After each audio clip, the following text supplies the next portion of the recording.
Good morning, Falcons! I am your surprise guest host for this week, Mrs. Williams.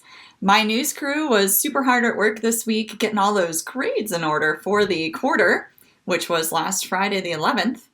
And so I took on the role of host this week to introduce you to the news and what we've got going on.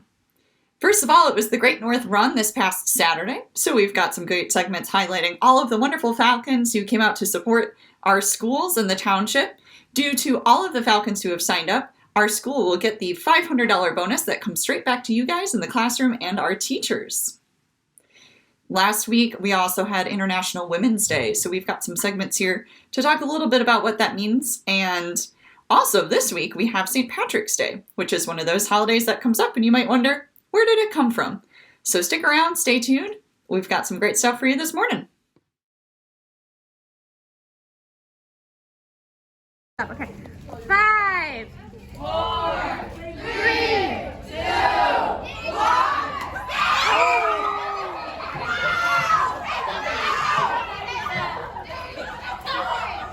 Alright, who getting the towel?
Every year on the 8th of March, International Women's Day is celebrated across the globe. It's a day to recognise female achievement and a call to action, encouraging everyone to stand up for women's rights and gender equality. Gender equality means no matter your gender, you're granted the same rights, privileges and access to opportunities as everyone else. You may be thinking, why is this day so important? Throughout history, women have had to fight for the freedom and rights we enjoy today. 150 years ago, women couldn't vote, stand in parliament, receive proper medical attention, own property, access fair legal support, get paid the same as men, visit the same public areas as men, get a proper education. The list goes on. 150 years ago, people lived in a very different world to what we know now. So how did things change?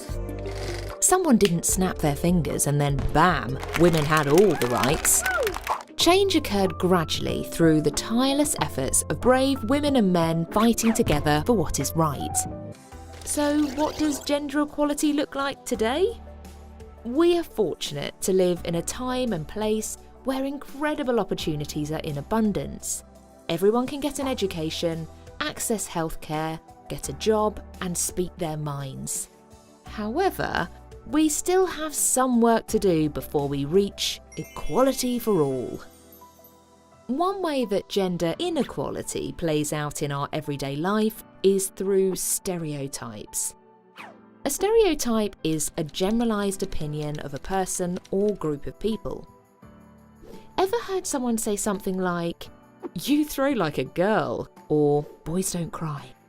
These kinds of phrases exist because of centuries of restrictive ideas about gender that really aren't true or fair. People are way too unique and complex to fit neatly in a box. Girls and boys can be athletic, fast and strong. And of course, everyone cries.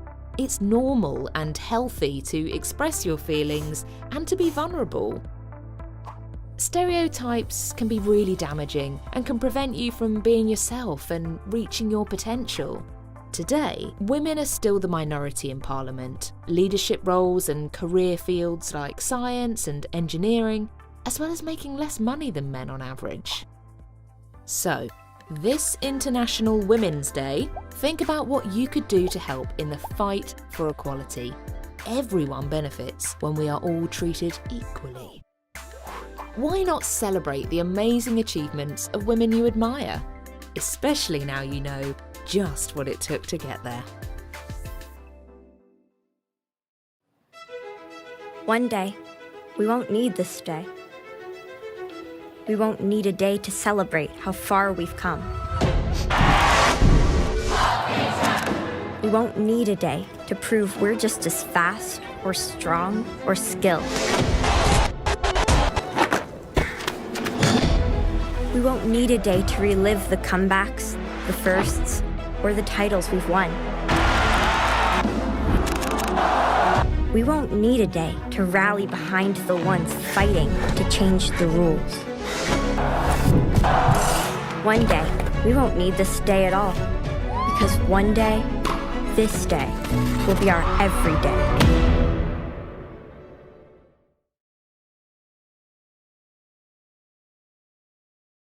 Millions of people around the world don their best green attire every March 17th to celebrate St. Patrick's Day.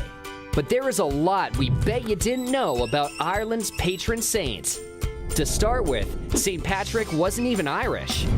He was born around the 5th century in Britain, then part of the Roman Empire. At 16, he was kidnapped by Irish raiders and spent 6 years in captivity. He converted to Christianity and later returned to Ireland to spend the rest of his life working as a Christian missionary. After Patrick died on March 17, 461, he was largely forgotten until mythology and legend grew, and centuries later he was honored as the patron saint of Ireland. According to one famous myth, Patrick drove all the snakes from Ireland. The story symbolized Patrick cleansing the island of paganism. There's just one problem. Ireland never had any snakes to begin with. The Emerald Isle is surrounded by water too frigid for snakes to migrate there, whether from Britain or anywhere else. According to another famous story, Patrick used the 3 leaves of the shamrock to explain the Holy Trinity. As a result, people in 18th century Ireland started wearing shamrocks on March 17th to signify their Irish Christian pride. That tradition later grew into wearing green clothing, a popular St. Patrick's Day custom today. Though shamrocks don't really exist, we know them as any one of several 3-leaf plants, such as wood sorrel or white and yellow clover. As important as St. Patrick is to Irish history, we bet you didn't know the tradition of celebrating March 17th with parades actually started in America.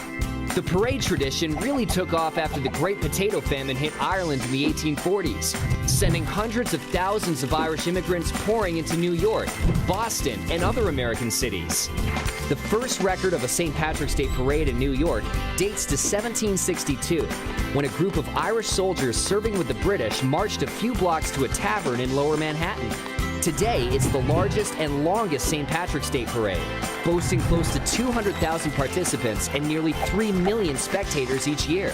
So this March 17th, we hope you'll be wearing green and toasting to some St. Patrick's Day history that we bet you didn't know.